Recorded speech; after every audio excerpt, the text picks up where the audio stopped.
Hi everybody, God bless you. You can hear the water in the background. We're near Silverwood Lake and Pilot Rock today, and it's a really beautiful Memorial Day. And a lot of people are using today to go out and celebrate the 3-day weekend, which is really fantastic.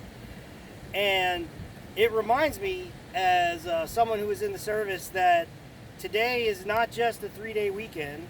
It's to celebrate the 1.4 million Americans who, since the Revolutionary War, died for our freedom.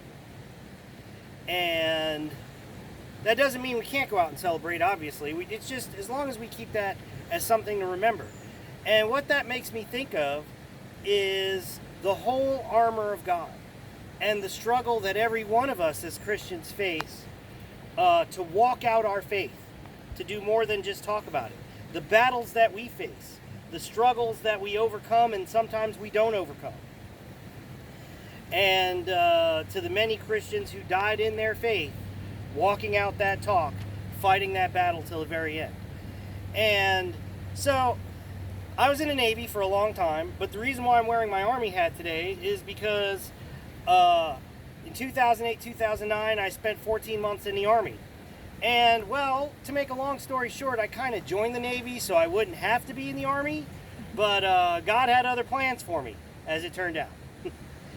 And one of the things I remember most vividly was I had to go to Army training because I'd never been in the Army. And one of the things they teach you is you have to put on your full battle rattle, you know, your body armor and your Kevlar helmet, and be able to pick out targets, because I was going to be embedded in an Army unit. It wasn't a Navy unit going out to be with the Army. I was going to be in an Army unit, as it turned out.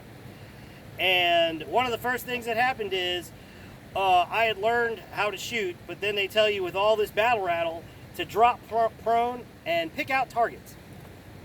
And the very first thing that happened to me when I dropped prone, thinking I knew what I was doing, is that my body armor would hike up and my Kevlar would flop down, and I kind of had this Ninja Turtle thing going on.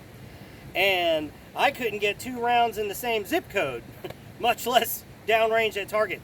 So a senior Army guy came up to me and he said, well, you're not wearing your armor right. It's like, what? I put it on exactly the way you guys taught me. So he said, well, drop prone. And I would get prone, and it was totally super uncomfortable. And he let me know, that looks uncomfortable. And I was like, yeah, it is.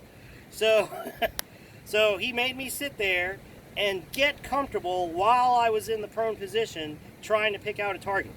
Then he helped me pad up and strap in my Kevlar the right way, helped me strap in my body armor, cinching it up where it needed to be cinched up. And then he said, now get up and try it.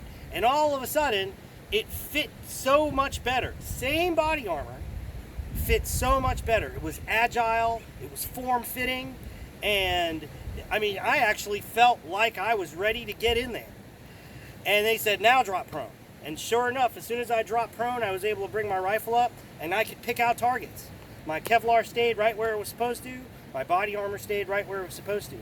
And what that got me thinking about today is in Ephesians, when it talks about the whole armor of God, and it talks about the breastplate of righteousness and the sword of truth, if we are not comfortable taking that armor up and putting it on, then we are not going to be comfortable, and we are not going to be ready when the enemy and his powers and principalities, as we fight that battle, when he comes at us, we're not going to be ready to seize the day.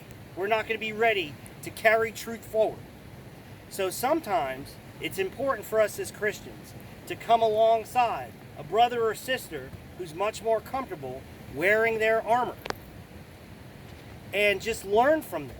You know, learn how to dive deeper into the Word. Learn how to wield the sword of truth, because it was never meant for us to swing, but it was meant for us to defend against the fiery darts of the enemy. So that when that time comes and we learn from our more seasoned brothers and sisters how to cinch up that armor, make it tight, more agile and form-fitting, to be ready for when we step into the fight.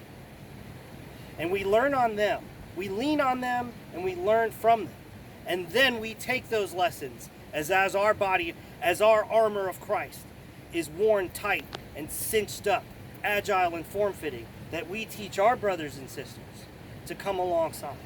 And that is how we prepare all of us for the battle that rages around us, so that we are ready when God calls us for whatever it may be that he has for us.